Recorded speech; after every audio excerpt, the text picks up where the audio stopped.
of Sandy Bay, East and Western Hanover, I bring to you now a man who has done tremendous work on behalf of Jamaica, on behalf of the People's National Party. I bring to you no other one but the connection boss, a proven performer, Comrade Philip Paulwell, Member of Parliament, St. Kingston East and Port Royal.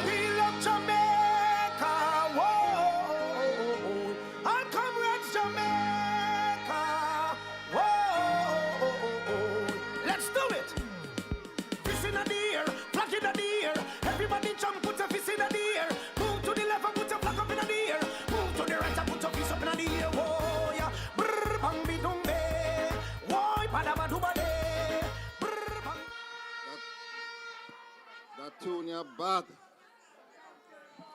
Comrade Chairman, I greet you, Comrade Party Leader, next Prime Minister of Jamaica, General Secretary, our two ladies from East and West, Comrade Andrea and Comrade Heather. Comrades on the platform, comrades all, good evening. Good evening, comrades. I walk with my cell phone tonight because I want to make sure that when you leave here, in addition to what you have heard already and what is to come, you can go back into your communities and talk about what the next PNP government will be doing for you.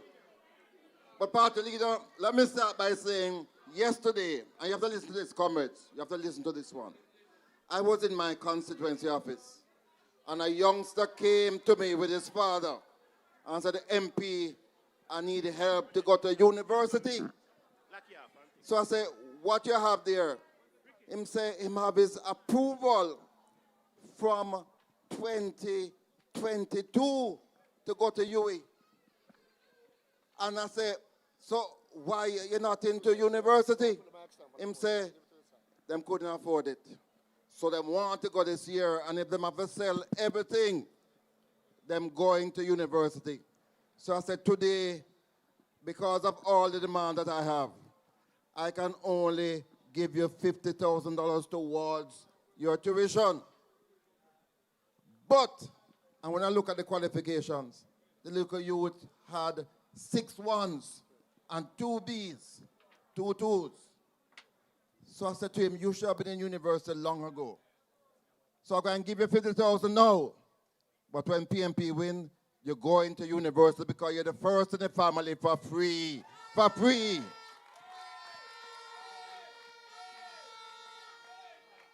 The youngster never vote yet. Him say, MP, I want a shirt, I want an armband. I'm not bothering East Kingston. I go work all over Jamaica now to make sure the People's National Party becomes the next government. And that is what we're about, you know, comrades. You know, earlier this year in Parliament, I spoke in the sectoral debate. And I said that the Prime Minister can't call election because prosperity hasn't come. He can't call elections because people who we are there to serve are not happy. People are not happy. And he's running out of time. But the fact of the matter, comrades, is that our Jamaican people, and we have seen it in the evidence recently about food insecurity, our people are suffering. And I don't have my brethren Ian Hills tonight to show you the basket of the food items that have been increased by 200 and 300% over the last few years. But one of the reasons why we have had such high cost of living is because everything in that food basket, whether it's bread, whether it's provision from the land, everything relates to energy because you need energy to produce, to manufacture, to grow. And this government has failed miserably in the area of energy. So what we are seeing now, we are seeing ribbon cutting and we are seeing 3-car tricks. And it is classical. So recently, the government announced a reduction in GCT. And people say, well, good announcement. But when you look at it, the poorest of our poor people who were exempt from GCT if you are using 150 kilowatt hour and less. They are now called upon to pay 7% GCT. But the three-card trick come in when the government say, okay, you have to pay 7%, but we're going to give you a subsidy to give you a net benefit of 3%. And people say, that sounds good. But what they didn't say is when those subsidies gone, what will happen to the poorest of the poor? Because you're going to have to pay 7% GCT that you're not paying today. But in relation to that GCT application, the GCT now applies to prepaid customers. Now these are those communities where people cannot afford electricity. So they prepaid just like your phone cards. And for the first time in Jamaica's history, prepaid customers are now without any subsidy, without any benefits. Today they are paying 7% GCT. And that to me is wickedness. And that's why you have to vote for the People's National Party in the next elections. But you know, one of the biggest three-card tricks was announced recently. The Minister of Energy jump up and say, we're done with JPSCO license. We are going to renew on the new terms JPSCO license. Now, the license comes to an end in 2027. But your PNP party, from we brought to Parliament in 2015, we anticipated long before 2027 that changes would have to be made. And that's why, and the party leader was the Minister of Justice and the man who crafted legislation for us. That's why when we passed the new electricity law in 2015, we made a provision in the law that within 5 years, that law would have to be reviewed, because we know we couldn't go beyond that with the same electricity provisions with JPSCO that we had then. And it was our intention not to wait until 2027, but under that reviewal of the law, which was due from 2020, 5 years after 2015, those provisions would have made way for a new regime involving JPSCO. This government has sat down from 2020 to 2025. That new law hasn't come to Parliament, and it is the only basis on which you can go and modify JPSCO license. So all you hear them talking about JPSCO license and what the minister is going to do, that is just election talk. They have not thought it through. They have not thought it through. We have done so from 2015 under Mark Golden and the People's National Party. But comrades, we not only talk, we have a plan in place. We want to make sure that electricity prices are reduced substantially, because when we were there as a government, the price of electricity came down to 23 US cents per kilowatt hour. Today, we are paying over 40 US cents per kilowatt hour. That's why people are not happy. That's why people are upset. And that's why people don't like to hear the word prosperity. And that's why the people are going to vote out this JLP government, come whenever they call the elections. And we are going to be dealing with the electricity prices in a number of ways. We're going to have to deal with those persons who steal electricity. And, Jano, electricity really ought to be a right. There's no youngster who should be growing up in Jamaica today without electricity. And they mash up Nessal, so they are no longer doing the rural electrification program. But for those in urban communities, we are going to have to find a solution. And you know, we believe that God gave us the sun for something. And we're going to be using solar technology to regularize those communities to make sure that nobody has to steal electricity anymore. So 20% of your cost now will be dealt with in that way, and over time we're going to relieve the population of that issue.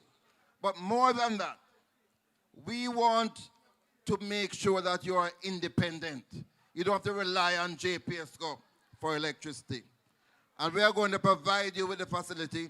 We're going to provide the incentives to ensure that you can have your own solar systems on your roof so you can provide and generate your own power. And that's why we say power for the people.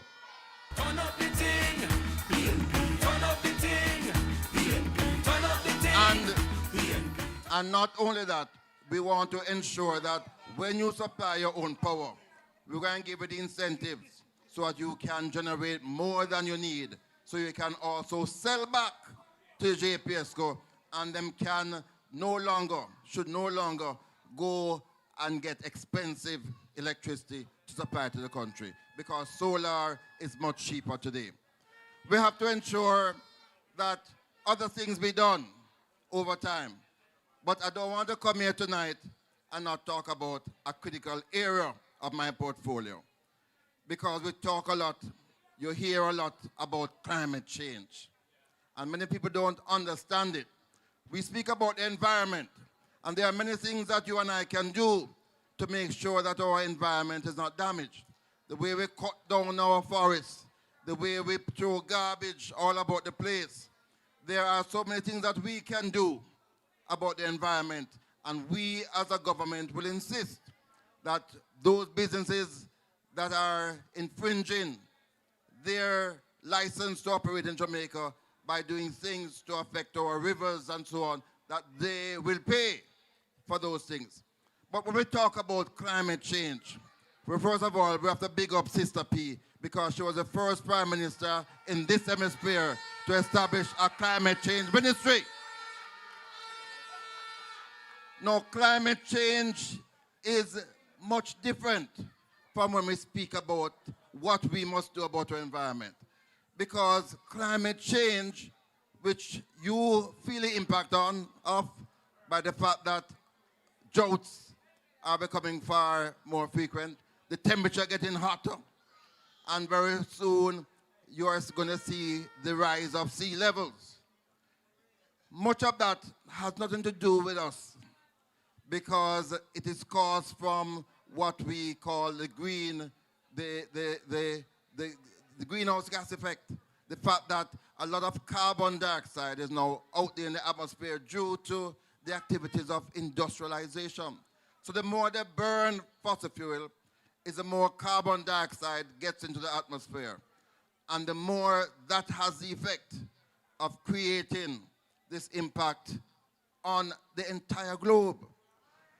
And rather than treating it as a local problem, we have to expand this debate and in our own way make it be known that this is a global problem, and those industrialized countries that are responsible ought to step up. And there's no administration in Jamaica that knows how to deal with global issues. Remember when we had a problem with apartheid? It was the People's National Party that stood up for the South Africans. Climate change is an existential problem for the world. It's a crisis. And it's the only person who is speaking about that is the Prime Minister of Barbados. And bless her soul, Mayor Motley. We want our Prime Minister to get there, to start to talk about the responsibility of the big countries in relation to climate change. And we pledge that we're going to treat it much more differently than this current government. Comrades, there's some other things in my notes to talk about, but yeah, we'll cut it short. We'll cut it short to enable the other speakers to speak. But I'm glad to be here. I have spent some time already in Eastern Hanover, and I can tell you, based on what I see, your next member of parliament is going to be Andrea Perkins. Andrea Perkins. And I have promised your next member of parliament from Western Hanover. Heather, yes, but I'm going to come to make sure. So I'm going to be walking with her shortly to make sure that as your 7 councillors have done, your 2 candidates will return to the People's National Party, and Mark Golding will be the Prime Minister of Jamaica. Come, it's good to be here. one love, one heart.